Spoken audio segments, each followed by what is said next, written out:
So today we're going to look at the mystery behind a centrifugal pump. We have here a centrifugal pump with a casing, which I'm going to remove. When we look inside, we can see that there are a series of vanes which we call impellers. The casing and the space inside the casing is called the volute, and what happens when a fluid is moved around by a centrifugal pump is that the liquid, whichever water in most cases, enters from the centre, and as it enters, the pump that's driven by electricity, of course, moves and flings the liquid out to the perimeter, and the vanes then propel it forward. So in this case, if it was spinning in this direction, we would say that the vanes are backward leaning, because in the direction of movement, the vanes are arranged in a backward fashion. If the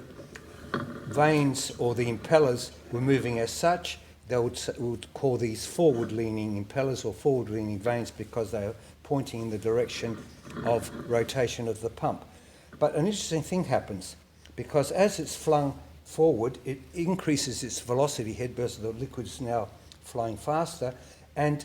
as it moves into the space between the impellers and the casing, see where my finger is fitting, we'll find that initially the space is quite narrow and tight, but progressively the volute is increasing.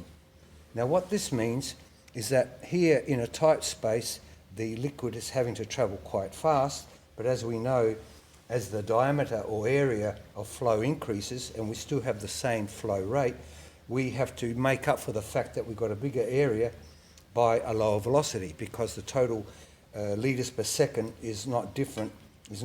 here or there. So the velocity that's high becomes a lower velocity, the velocity head that's high here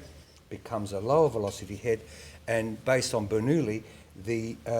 lower velocity head results in a greater pressure head. So this is why a pump develops pressure in a system, because it transfers the velocity head at the beginning of the movement, let's say, to the lower velocity and higher pressure as the volute expands.